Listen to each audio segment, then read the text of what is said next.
Friends, கமகம வாசனையுடன் கொத்துக்கறி குழம்பு ready. நம் சுவையான கொத்துக்கறி குழம்பு செய்வதற்கு 2 பெரிய வெங்காயத்தை நறுக்கி எடுத்து விடலாம். ஃப்ரெண்ட்ஸ், நம் வெங்காயத்தை பொடியாக நறுக்கிய பின் ஒரு தக்காளி 2 பச்சை மிளகாய் நறுக்கி எடுத்து விடலாம். ஃப்ரெண்ட்ஸ், கொத்துக்கறி குழம்பு செய்வதற்கு தேவையான அளவு எண்ணெய் ஊற்றி விடலாம்.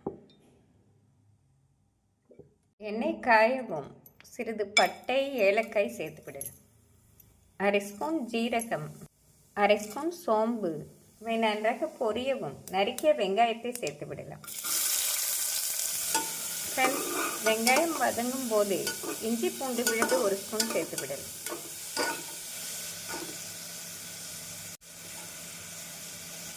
இஞ்சி பூண்டு விழுது சேர்த்து 1 நிமிடம் நன்றாக வதக்கிய பின்னர் பச்சை மிளகாய் தக்காளியை சேர்த்து விடலாம்.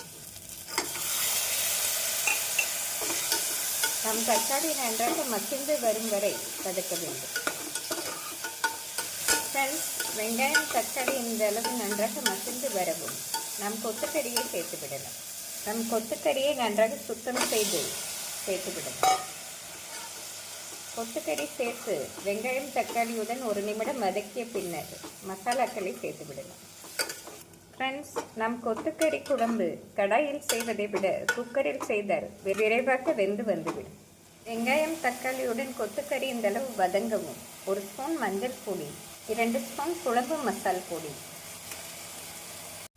1 ஸ்பூன் தனி வத்தல் பொடி. ஃப்ரெண்ட்ஸ், நம் வெஜிடேரியன் குழம்பை விட அசைவ குழம்பிற்கு சற்று காரம் அதிகமாக சேர்த்தால்தான் சுவையாக இருக்கும். மசாலாக்கள் சேர்த்து 2 நிமிடம் மீடியம் ஃப்ளேமில் நன்றாக வதக்க வேண்டும். ஃப்ரெண்ட்ஸ், 1/2 ஸ்பூன் கரம் மசாலா பொடி சேர்த்து விடலாம். நம் கரம் மசாலா சேர்த்து ஒரு முறை நன்றாக மிக்ஸ் செய்து அரைத்த தேங்காய் விழுதை சேர்த்து விடலாம். நாம் சிறிதளவு தேங்காயுடன் முந்திரி பருப்பு, 1/2 ஸ்பூன் கசகசா நன்றாக அரைத்து எடுத்து விடலாம். ஃப்ரெண்ட்ஸ், இந்த அளவு நன்றாக அரைத்து எடுத்து விடலாம். கொத்துக்கறி மசாலாவுடன் இந்தளவு நன்றாக வதங்கவும் நாம் அரைத்த தேங்காயை சேர்த்து விடலாம்.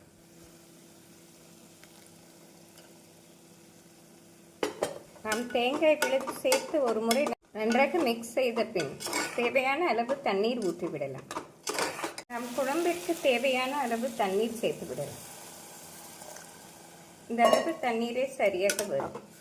குழம்பு இந்த அளவு கொதித்து வரவும் தேவையான அளவு கல்லுப்பு சேர்த்து விடலாம்.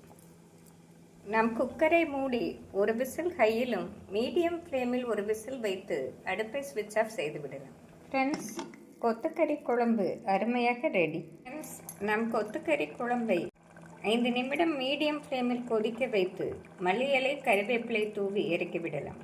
குழம்பை நாம் இப்படி மீடியம் ஃப்ளேமில் வைப்பதால் எண்ணெய் பிரிந்து அருமையாக வந்துவிடும். நம் மல்லி இலை கறிவேப்பிலை தூவி இறக்கி விடலாம். ஃப்ரெண்ட்ஸ், கமகம வாசனையுடன் கொத்துக்கறி குழம்பு ரெடி. நாம் வேறு பாத்திரத்தில் மாற்றிவிடலாம். ஃப்ரெண்ட்ஸ், நாம் இதே முறையில் கொத்துக்கறி குழம்பு செய்தோம் என்றால் மிக சுவையாக இருக்கும். ஃப்ரெண்ட்ஸ், நாம் சூடான பூரியுடன் இந்த சுவையான கொத்துக்கறி குழம்பு வைத்து சாப்பிட்டால் மிக டேஸ்டியாக இருக்கும். ஃப்ரெண்ட்ஸ், இந்த சுவையான கொத்துக்கறி குழம்பை செய்து பார்த்து எப்படி இருக்கிறது என்று கூறுங்கள். Thank you friends.